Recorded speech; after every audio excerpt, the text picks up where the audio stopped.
You're listening to Under the Shell Podcast. After all these years, still the best in America. Welcome to Under the Shell, presented by Inside the Black and Gold. I'm Brennan YSL. Sam Jane. And Michael House. And this week we're going to have on track star and also takes photographs.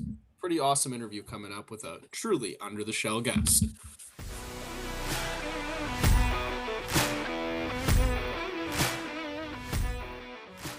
All right, this week we are joined by Austin DeSisto, a middle distance runner for the University of Maryland track team, and also a student photographer for University of Maryland Athletics. That barely sums up who he is and what he does. But Austin, thanks for coming on the show.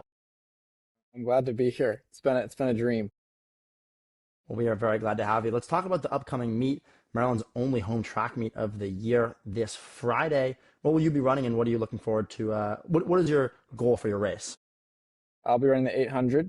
And I want a PR. It's been a while. It's been, a little bit of a journey trying to figure out how to run in college and race in this environment. And so, yeah, if I can get a nice PR out of it, I think that'll be successful.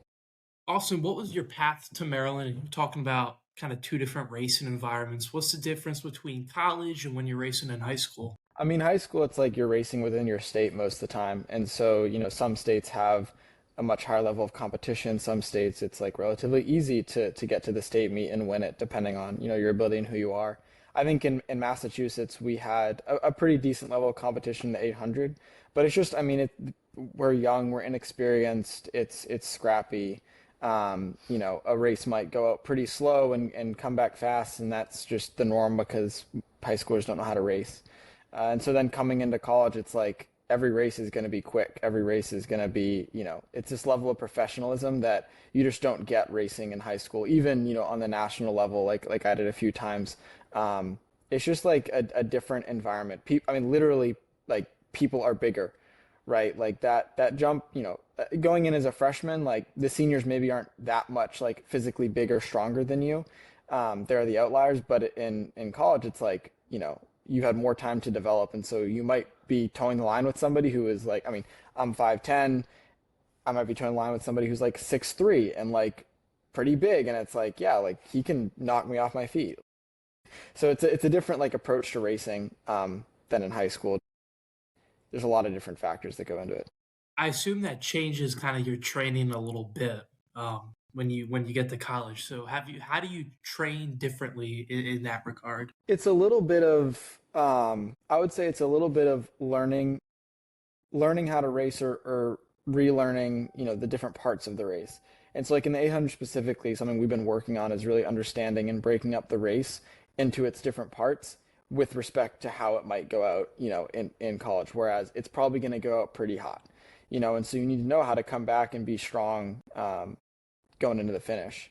And so we're in high school. I'm running, every day, every other day, whatever it is, doing some speed work here and there, but you don't really specialize in that. And so like throughout our training cycle even from the summer and then into the spring, it's a lot of base mileage, longer runs, longer, slower sessions from the summer into the fall. And then once we get in the fall, we'll start doing some speed stuff and some strength building, but not until like the winter and into the spring do we get into like the really pure speed work. And so we do a lot of workouts like with the quarter milers, sometimes even with like the short sprints group, because for us as, more distance-based runners, like it's hard to keep up going that fast.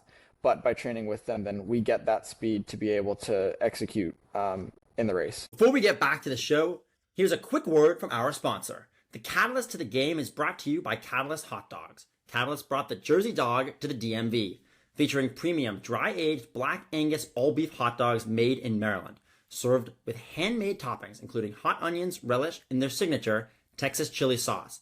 And don't miss their original garlic knot dogs. Catalyst always offers vegan dogs as well as gluten-free buns. Shout out gluten-free buns, because Catalyst has food for everyone. Find them in CQ Stadium in Section 14 and the Xfinity Center in Section 210. Tell the people a hot dog is a sandwich. All right, now here is more Under the Shell. Maryland track, specifically men's outdoor track, is put in this unique position where you guys are only competing during the outdoor season officially for Maryland. Obviously, you can compete during the indoor season unattached, but how do you prepare, knowing that going into your season, you only have a limited number of times you're actually going to put on the Maryland uniform? How is it difficult to kind of stay focused in August when hey, my next race might not be till April? Yeah, I mean, we'll compete unattached during the indoor season, but to your point, like, no, we aren't. We aren't putting on the Maryland uniform for that. It's an alternative uniform, and we aren't traveling with the team and stuff like that. But I think the biggest difference is, like, for teams that do have an indoor team, like, they're trying to essentially peak for the Big Ten Indoor Championships, maybe even the NCAAs if they're making it that far, because that's part of the season. Whereas for us, it really becomes just like a smooth, January to May sort of longer season, and we approach it that way. But I think, like, this year it definitely hit me a little harder, realizing that, okay, like, I'm almost halfway done. Like, I there's basically 4 seasons to actually compete for Maryland, to travel, to run at these bigger meets. I mean, the outdoor does have a lot of, like, bigger, more iconic meets, Penn Relays, for example. And so realizing it's like, okay, like, yeah, there are very limited opportunities to actually wear the Maryland uniform, put that on, race. And then furthermore, I mean, like, since we only have one home meet this year, like, there's even less opportunities to do it in front of your friends because, while track is a relatively local, sport, we race at Navy, we race at Buck. Now it's like, I mean, I don't have that many friends that are going to travel that far. It's just not, track meets are long. It just doesn't make sense. Whereas, yeah, you might travel a few hours for a 2-hour basketball game. That's just not how track works. Absolutely. You brought it up. You brought up the quarter milers. It's hard to say Maryland track and field right now without thinking about the best high school quarter miler in history, Quincy Wilson, who we had on the show, who is committed to Maryland. How excited are you to get to train with him? I think it's obvious, but he's going to elevate the program in more ways than just on the track. What have you heard about how that might, change the way the university views the track program? And how excited are you to get to train with someone who's one of the best in the world? I mean, yeah, you stole the words from me. The him coming in and elevating the program is, I think, kind of something he's done without even being here. I know that, as soon as he committed back in November, I just myself, it's hard to describe, but I felt this, like, okay, wait a minute, like, I gotta, like, the standard's way higher. I have to put in the work to be better, to strive for, goals that I didn't maybe think were possible, prior to this. And so it's really kind of stretching everything out and being like, yeah, I got a lot of work to do to be up at that level. And so, I mean, I think he'll bring a lot of great attention, just because he is such a big name. He's done, he's continuing literally last weekend to do, like, big things on the track. The 4x4 team, his 4x4 team beat Jamaica at the Penn Relays, which, like, was a first in 19 years. Like, that sort of stuff is big. And so I think he'll carry that momentum of his progression here. And then even, like, day by day doing hill workouts, some of the stuff that we'll do at the quarter milers is, like, he'll stretch that out too. And, like, the standard's just going to be set way higher. So there's no choice but to kind of follow along and keep up. I understand you photographed his commitment back, I think, in November, and one of your many interests that you got right now, you're also a student photographer for Maryland Athletics. How did you get into the photography side? It was like the beginning of high school. In the 9th grade was when I kind of got, more interested in it, when I was able to go to, like, different games that the high school was putting on, football games, whatever. And it's like, it was, for me, it was easy to just go on the sidelines and whatnot. And I got pretty close with, like, our athletic director at the time, and he liked what I was doing, and so I just tried to get better. I mean, it was just opportunities to get better. Sometimes I'd take pictures at a meet if I wasn't running or whatever it might be. And so when I did my post-grad year at Phillips Exeter Academy, I kind of continued that there, worked with the athletic department there as well, and kind of shot some of the highlight events when I could. And then, yeah, coming here, it was just kind of like a no-brainer. I hope I could do it. And I had, like, a unique path getting into photographing athletics. They didn't actually have, like, a application that year. It just kind of, I guess, word spread that I wanted to join, and I joined up toward the end of the football season my freshman year. And it's, like, been a really kind of interesting balance because, I might have a practice from 2 to 5 and then a basketball game that night. And it's like most people are kind of going and resting and recovering, and so I have to find other time to do that. But I think that's what's, like, super exciting is being so involved with athletics. Like, I get to see, the soccer team do well and progress through the tournament, and I'm thinking, wow, these guys are, like, having the time of their life, and it's fall and I'm stuck not being able to compete. But then it's like, now that I'm in competition, I'm like, I remember being in the fall shooting the soccer team and being like, I wish I was like, being successful like they are. And so now it's my chance to do that. So it's kind of nice to see it almost from both sides, and still have the opportunity, as a collegiate athlete to kind of make that, make those statements for myself. Do you have like a favorite photograph, a favorite event that you photographed? Within UMD athletics, I would say, wow, and I forget, I think it was against UNC. Soccer played UNC last fall, and we had a goalie on goalie, kick to win it, and they had celebrated right toward my direction, and that was one of those things I was like, I knew it, I was ready for it, and had a great sequence of images. Kind of got trampled a little bit, but like I love it, so I'm not going to hate that at all. But it was a really good sequence of images, and I feel like I can like an image, but it doesn't do well, on social media, or other people don't like it. But that's one of those where like that was a good set that I was like, this is some good work. And I mean, they athletics posted it over and over again. They still do, and so that was when I was like, yeah, it was a good game. I was proud of that. Going to Quincy's commitment, I assume you guys knew or had a good feeling he was coming to Maryland, right? So I didn't actually shoot the commitment for athletics. I shot it for a running outlet called Sidious Mag. They had put on the live stream, and so I was helping with that as well. But that's those are people who I've worked with for quite some years now, being up in Boston, indoor meets, and that sort of thing. And so, I mean, I was basically going as any other journalist. But I had my guesses. I was pretty confident. I think it made a lot of sense. I argued for that for a while, so I wasn't super surprised when I think he'd taken the UCLA hat and then threw it away, and I was like, all right, I know what we're doing here. Yeah, you had your sources, Brendan. Yeah, very well. I think the thing that's interesting as an athlete, how does that make you a better photographer? Because you obviously see photos of yourself when you're running meets. Other photographers are taking photos of you. You kind of know what angles you like, know what works, know what you appreciate as an athlete. How does that make you a better photographer so you can serve athletes while they're playing games to get photos that the athletes like? Obviously, as well as fans, on socials, but at a certain point, you're also taking photos for those athletes. Well, I'll start off with this. Sometimes it's a distraction, right? Because I've shot a lot of track. And so when I see somebody shooting something, I almost get like distracted, like, oh, what are they getting? You know what I mean? And I almost always just think in terms of those angles. But I think to answer your question, it's like I know what it feels like before a race. I think personally, like track is, one of the most like high stress sports you can have. Sure, like other sports can have, pretty big intense moments, but it's like it's all me. I'm pretty much the only one who can control what I do.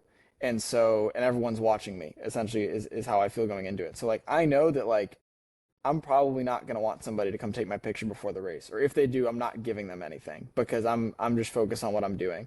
And so to that end, it's like I might not be going up to a player before a game, if they look like they're just nervous and they're locked in. It's like I can capture that from afar maybe, but like I know the boundaries, I think, a little bit better, which has helped me, educate my peers and coworkers, and even just learn for myself. And sometimes maybe I do cross the line and I'm like, you know what, I see it now.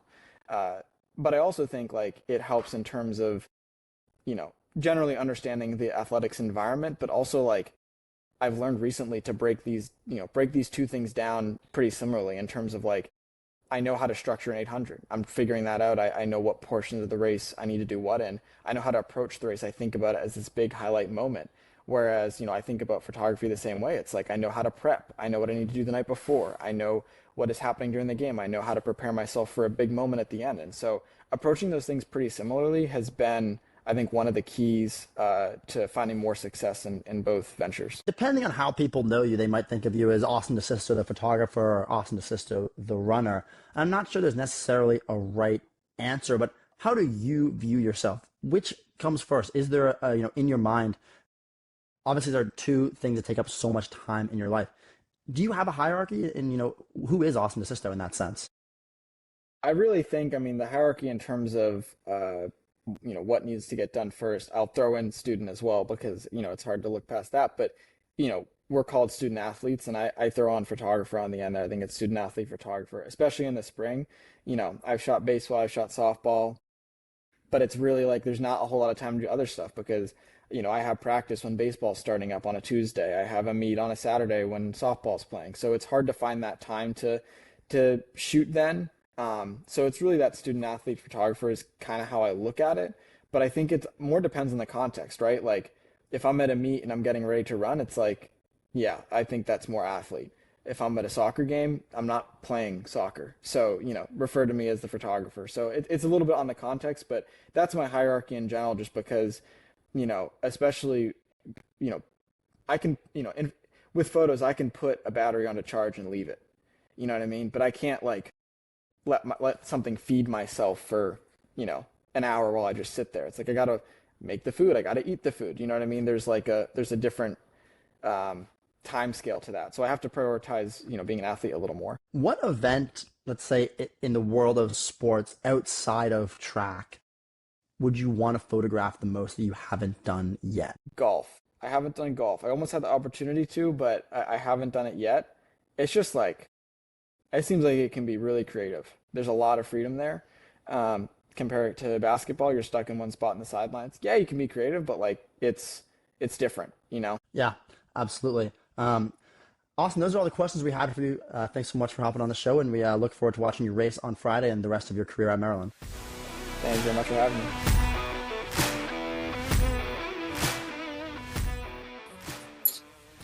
Good talking there to our good friend Austin. But guys, I don't know if Mr. DeSisto is taking photos of the women's and men's lacrosse team, but particularly on the women's lacrosse side, it would have been a lot of heartbreaking flicks, because the Terps ultimately did what I think.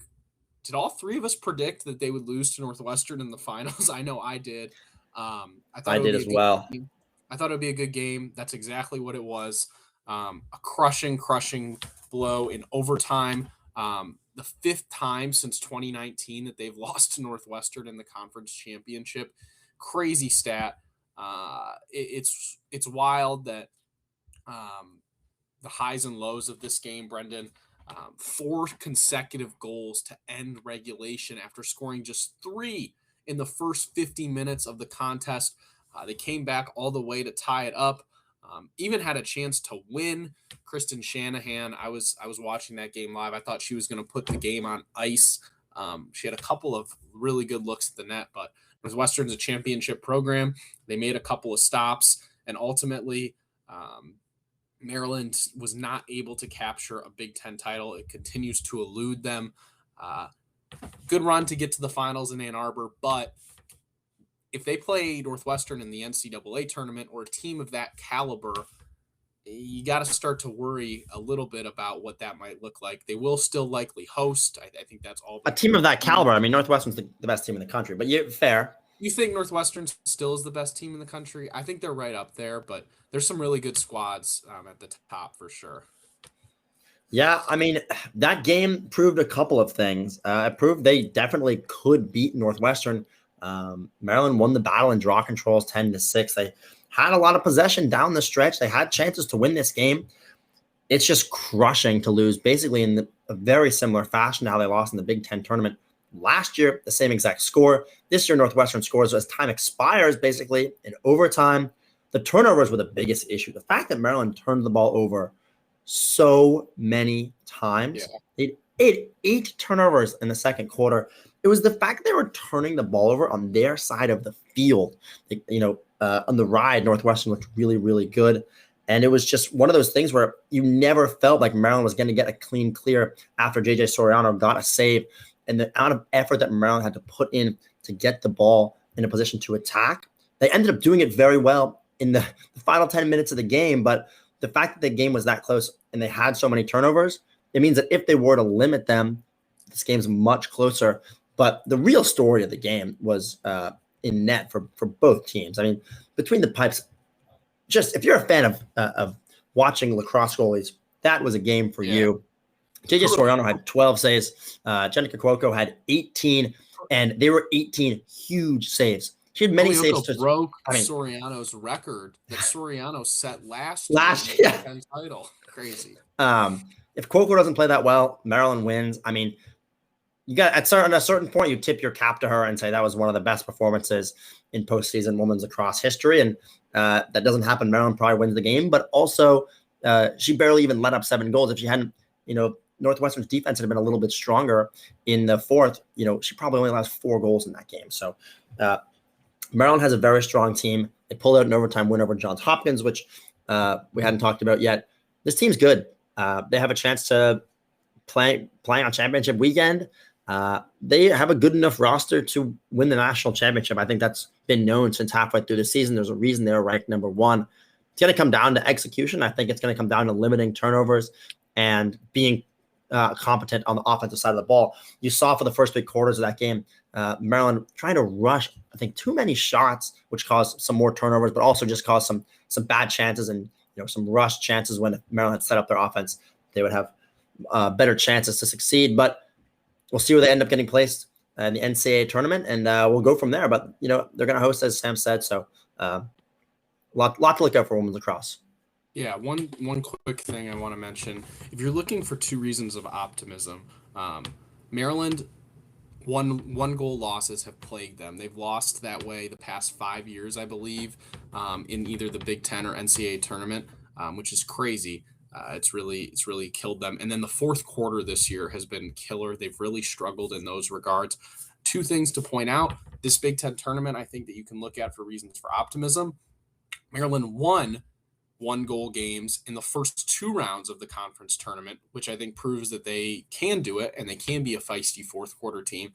And then this is also a squad that just had a miraculous fourth quarter comeback against Northwestern, who, like Brendan said, right now is the number 1 team in the country. I still think North Carolina, I know Northwestern beat North Carolina, but still. UNC is defending a title, so tip your cap to them for sure. Right. But you just went on a run that in a quarter that you've desperately struggled in against a team that's probably, if not the best, one of the top 3 teams in the sport. So those are 2 areas I think that you would look at as potential rooms for improvement, or areas that you can look at and be like, hey, we improved on this in the tournament. Let's carry this over into what ultimately is going to matter for this team season, because I think at this point it's definitely Final Four or bust. Like, you have to make the Final Four. And I would argue that short of a national championship is probably not the expectations that this team has set out for themselves.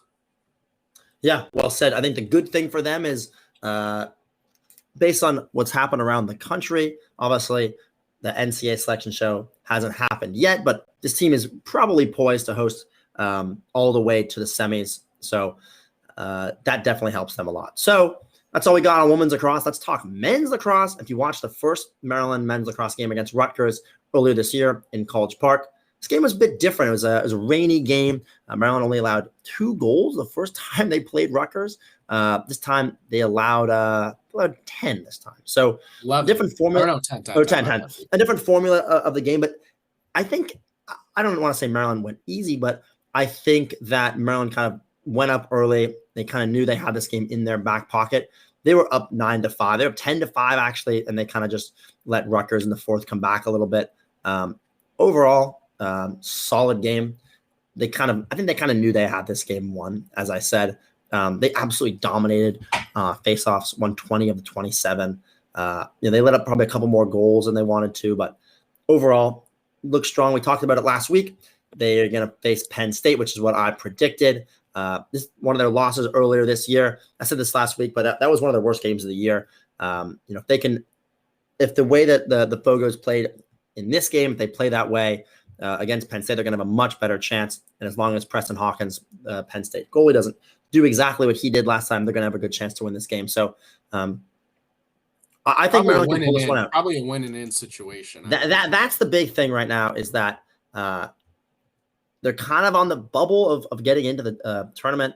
I think if they lose, it's going to be very interesting. If they win, it seems like they're definitely in, especially if they win the Big Ten tournament, obviously, because they'll get the bid. But it's a much bigger game than we would have thought a couple weeks ago. So it'll be exciting to watch. And then from there, if they win on Thursday, they'll play Saturday in the Big Ten championship. Yeah, good stuff, B. I would probably put Maryland's chances if they win at like a 95% chance. Probably like they're pretty much a lock, I would say. A loss, I think that drops to 15, 20. I think It, it's it, much it less does likely. depend on what happens in around other the games country, across the absolutely. country. Yeah, and Maryland has the benefit; their reputation will absolutely give them a boost when it comes to the selection. So we'll have to see what happens. That game will be played on the day of our recording. So we'll have all the info on the Terps tournament draw next week's episode. So definitely tune in. Big game against Penn State. Probably the most consequential Big Ten tournament game that the Terps have played. That's not the championship under John Tillman. So super fascinating stuff. Mike, let's talk football. Michael Locksley got in front of the cameras. He had a lot to say. Well, actually, he didn't. He said didn't want it. Said he didn't want to do too much talking this year. What were your biggest takeaways from Coach Locksley's presser? And when you're looking at this season, Is he still he's still the coach? He's Lastly? changing up a lot of his tune per se. What are you pulling? I'm not just asking about this presser, but what are you pulling from all of these different kind of fundamental shifts? It feels like from Locksley's demeanor and approach. Yeah.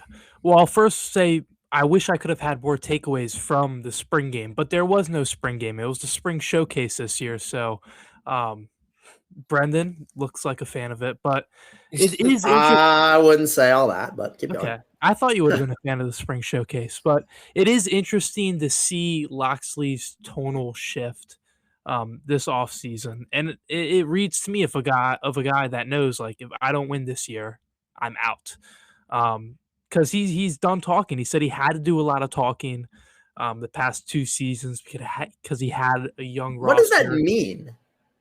I guess he has to pump them up to give them confidence. The locker room doesn't have enough confidence themselves. So, I mean, he said, quote, you already have the story written. So for him, I'm just going to let the story play out and I'll let them do the talking. So, I mean, free reign for us journalists covering Maryland football. That's the good news.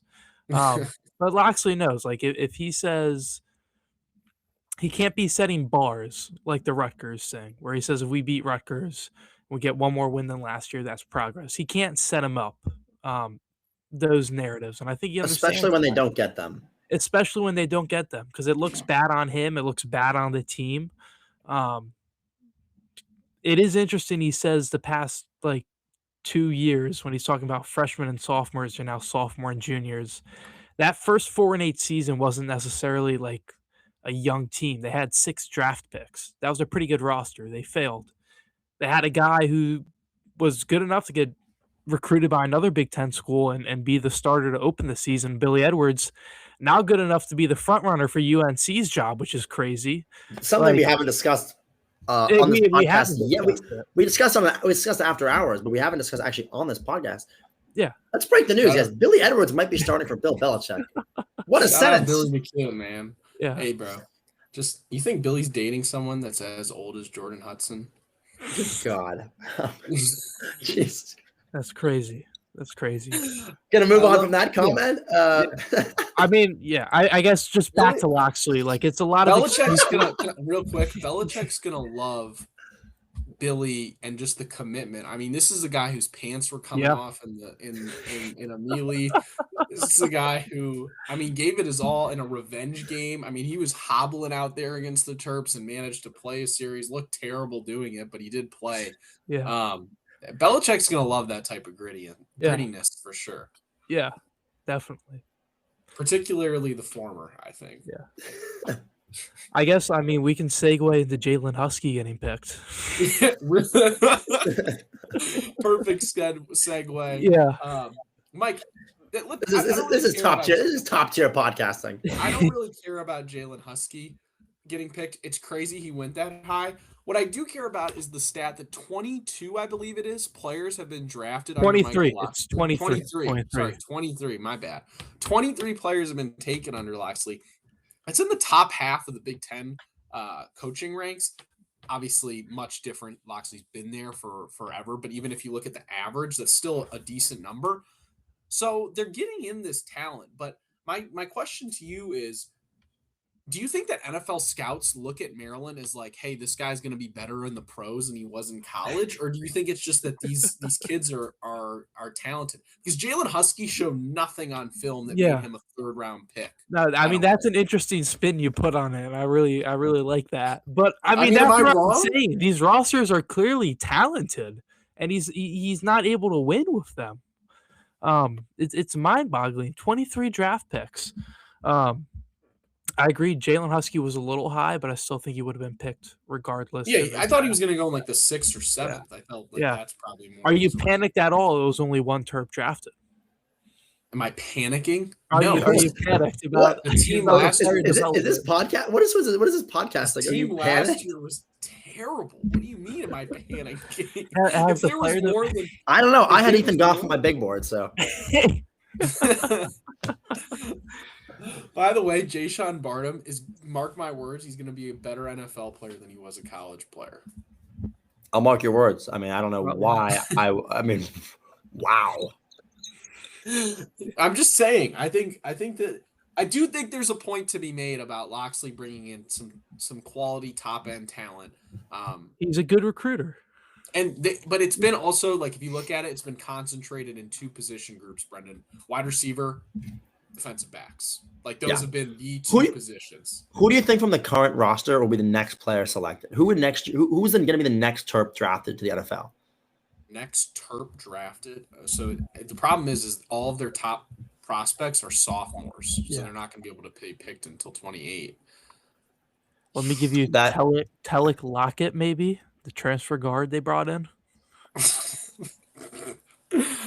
Man, oh man, oh man. What about Scruggs? No. I think Wingate's probably could be a Preston Howard. No.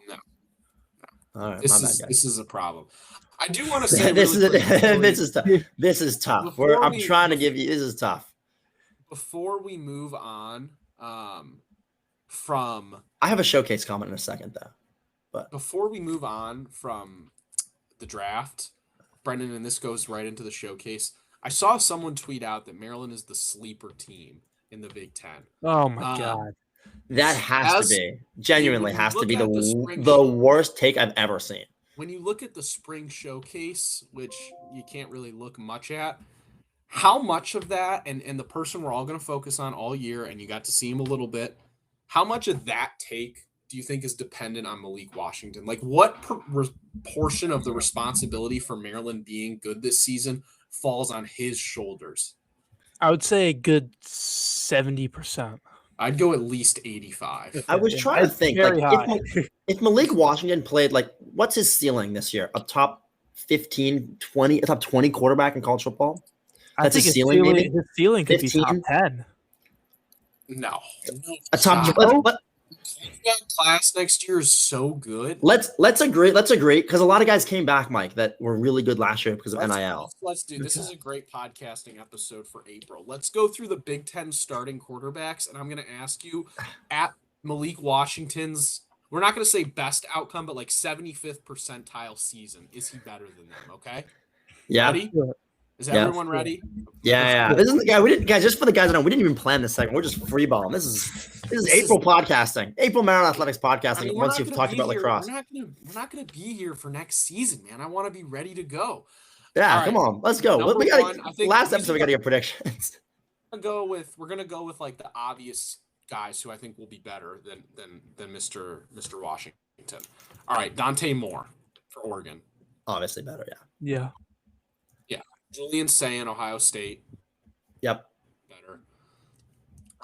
Josh Hoover for Indiana. He comes from TCU. Yeah, definitely. Better.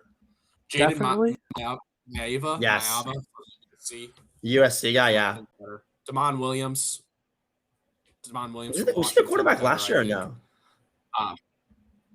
Yeah, he was. He had the whole like he's going to the portal, then he's not. Yeah.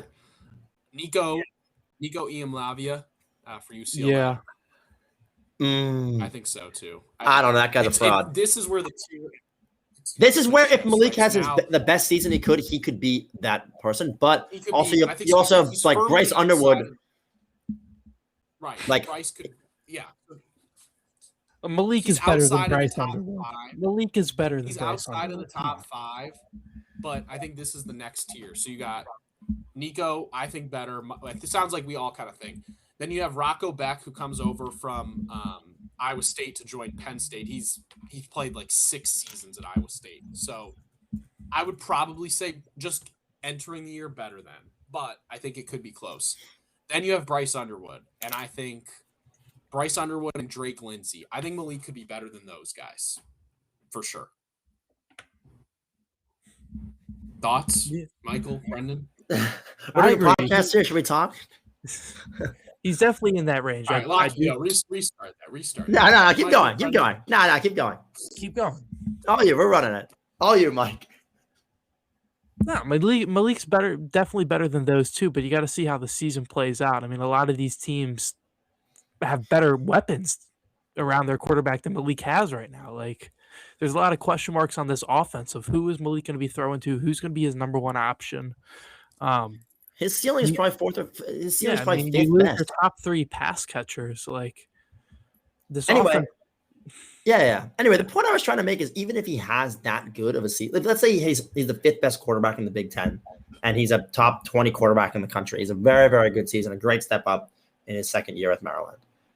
What do you think Maryland's record even is if he does that? Like, I think they make a bowl game probably, but it's like I think the ceiling for this team. I don't want to. And this is based on what we saw on the spring showcase, obviously, because we could really see a lot of what the team's going to be. So now that we have that information, now we can make this prediction, which we could not have made before this weekend. Yeah. I saw they were doing players doing 40-yard dashes against the fan. Can you imagine if someone like tore their Achilles or got hurt doing the 40-yard dash during the? You know what's even crazier is one of the guys who did it, Justin Devon, is on the track team and he's running this weekend. Like, what are we doing? What are we doing on this podcast? Like, we gotta get on the spring showcase. Anyway, wait. I had a comment on the spring. Wait, I had a comment on the spring showcase, which I hadn't realized yet. If you guys weren't there, which you probably weren't, they introduced each position group. One of those position groups is quarterback, and I looked around that and I said, if something were to happen to Malik Washington, what is going to happen to this team? Because at least the past 2 years, if something happened to Billy or if something happened to Malik last year, they had competent guys backing him up. I mean, old friend Cam Edge, baby. I saw Cam Edge jersey. They were doing a jersey sale. I almost got a Jack Howes jersey for Mike. I almost bought the Jack Howes jersey for Mike. Crazy. Almost bought it. Yeah, that's a good point, B. But at the end of the day, if Maryland lost Malik Washington, they would lose no matter who their quarterback was. Like, I don't think any of these guys, even from last year. I mean, Justin Martin tore his ACL in like the first game. Is it Pep's son that's going to be our backup? I mean, this is a nightmare, honestly, conversation. Yeah, what are we doing? But it's college football. It's college football. Sometimes you go out for a couple of plays because you get hit. I'm a little concerned about that, honestly. I don't trust any of these guys. I guess, I don't know. Devin Cartman, he transferred from Kent State. That's tough. This is April. I think we might have to move. I mean, but like, I don't know. You think about it. Max Lawrence has no bio at all. I can't learn anything about this guy. Like MJ Morris ain't walking through that door. You know what I mean? Like, MJ Morris is not walking through that door. You know who else isn't and neither is Champ Long. Isn't walking through that door, Rob Vaughn, because the Maryland baseball team with another brutal series. Not really too bad. They lost 13-1 in Michigan State. They lost because they gave up 12 runs in the first 2 innings, Michael. So after starting the series off with a win, things fell apart, to say the least. They are beating Georgetown as we record. Woo! But another Big Ten showing, another Big Ten series loss. The hopes of making the Big Ten tournament are fading faster than Michael's hairline. So we're in a tough spot if you're a Dirty Terps fan. Michael, what's going on, man? Same old? Just really quick, give us the progress. Yeah, I mean, it's just same old. Like, you give up double-digit runs in all 3 games. You have Logan Hastings go out there on the Friday night game, the only game you won. He throws 118 pitches. Clearly, the Terps are in desperation mode. Maryland was in control of the game when Hastings left. But outside of that, looking at the Sunday rubber match, Nick Morlang was terrible in his start. He couldn't even last an inning. Jake Yeager wasn't even much better. The Terps were down 12-0, like you said, by the end of 2 innings. Like, I was sitting there watching the score on my game, and by the second inning, I turned to my friend and I was like, "Yeah, this is just embarrassing. This is terrible." Mike, It's don't think tough. we should- you don't It's think- tough. It's tough. We If you we don't only have the offense scoring like 15 runs a game, you're going to lose. Mike, 2 questions. Whatever happened to complimentary baseball? And second, do you think it would be a good idea? I know we only have 2 podcast episodes left. Would it be a good idea to just take this segment we did 3 weeks ago and just do it? Just run it every week. We'll just run the same thing we ran 3 weeks ago about the baseball team because the story hasn't changed at all in the last 3 weeks. The last month. Sam, we've been talking about the same thing about baseball for the last 3 months. They won their first Big Ten series 3 weeks ago, Brendan. The conversation, I would prefer that conversation to be going on right now. Brendan, I hear what you're saying. It's like Groundhog Day, but Matt Swope Day all over again every week we record. Just really quick, it's tough. Prognosis on the Big Ten tournament, which has been Michael's saving grace this entire season. It's been the one thing that he's just clung to, hoping to shove it in all of the naysayers' face that the Dirty Terps have made it to the Big Ten tournament. Well, now those teams that we thought were pretty mid are slowly rising up the rankings. Maryland has a series against Michigan coming up. Michigan is 12-9 and has really played some good ball recently. Terps are currently tied for third to worst in the conference with Indiana. They're 2 games behind Minnesota, and Maryland still has games against Rutgers and Penn State. Penn State is the worst team in the Big Ten, so that last series, if Maryland could sweep them, which has not happened all year, if Maryland could sweep them, maybe they'll give themselves a shot. But they're only 4 games out right now. They're only 4 games out.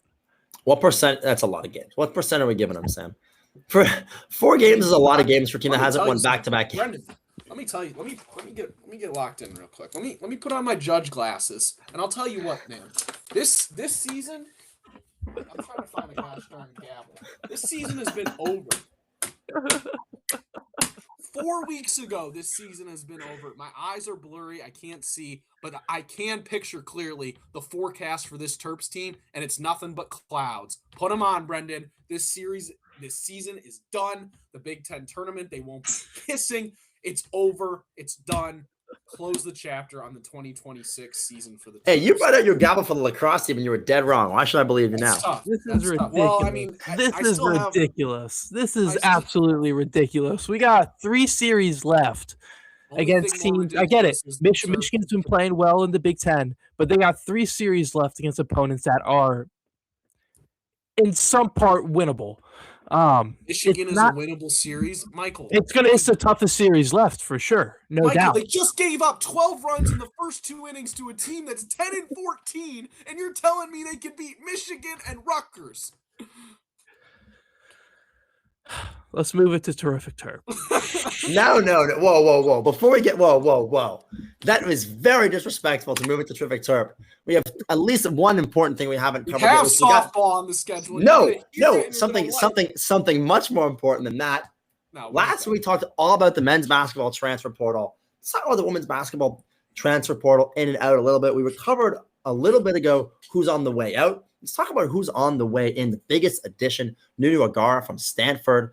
She averaged 15 points per game and 8 boards in the ACC last year. And another addition, Lucas Satel's sister, Chloe Satel from Missouri. Bit of a 3-point specialist, averaged 8 points a game, 5 boards. I'm not sure how much she'll really play on this team, if I'm being honest. The other big pickup was also Trinity Jones, who is going to be a freshman. That was the biggest pickup, according to Sam. He just told me that.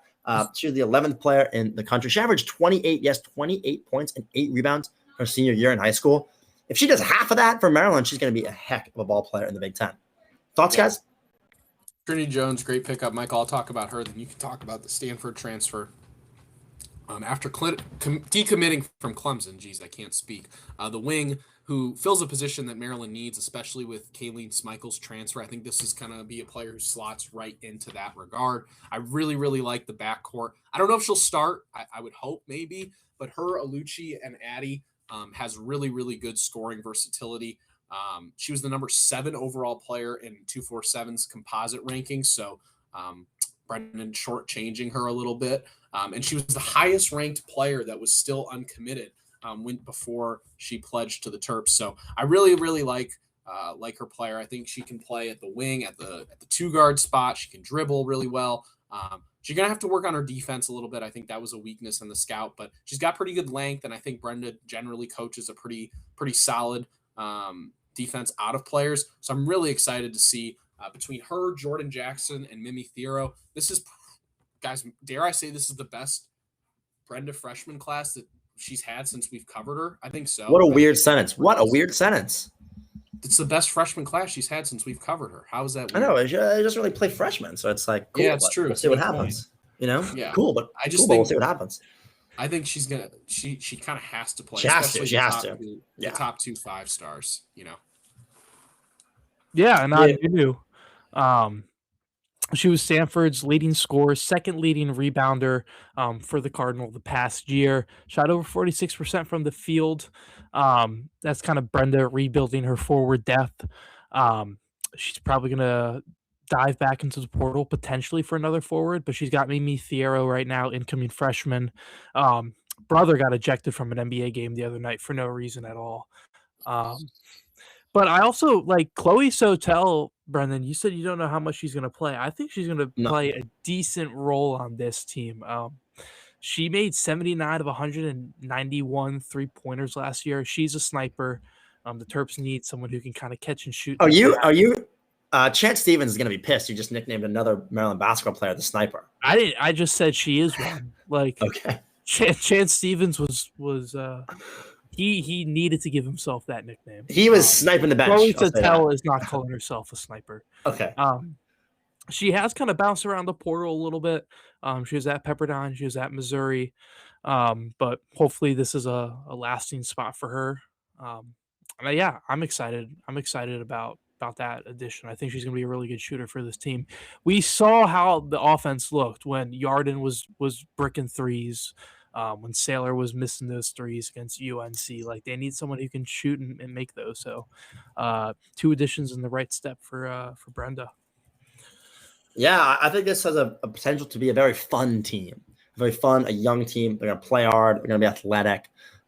They can upset a team in the tournament. I'll say that, which you don't often really think about that much in women's basketball just because of the nature of this roster. I think they'll lose some games early because they're playing a lot of freshmen, but this team's going to be good as always. And it's a fun team to watch. And hopefully if some of these younger players stick around, which doesn't really happen in the college athletics world anymore, there could be some continuity. That's all we got on women's basketball. Let's talk about the most important 2 teams this week. Softball, they had a series win against Michigan State to end the season. Track and field has a meet, as we talked about with Austin on Friday. But yeah, tennis going to the NCAA tournament for the first time since 2011. Big news. All right, here's the Terrific Terp. This week's Terrific Terp was a mentor to current Maryland Athletic Director Jim Smith, and he was also an athletic director at UMD himself. The honor this week goes to Andy Geiger. He grew up in Syracuse and didn't move far to attend college. At Syracuse University, he was on the crew team, and after finishing Syracuse in 1961, Geiger became the freshman crew coach at Dartmouth for the heavyweight squad. 3 years later, he went back to Syracuse to work as an assistant for their AD. After getting experience there, he went to work as an assistant commissioner at the Eastern College Athletic Conference. Geiger became the director of athletics at Brown University at age 32. This led to a string of many athletic director jobs for Geiger. He went to Penn, then Stanford, where the Cardinal won 27 national titles under him. In 1990, he came to Maryland to try to fix the athletic department, which was still recovering from fallout after the death of Len Bias. After leaving Maryland, he went to Ohio State, where Jim Smith actually worked for him and started their mentorship. At Ohio State, his biggest accomplishment was hiring football coach Jim Tressel, and he oversaw the largest athletic department in the U.S. at the time.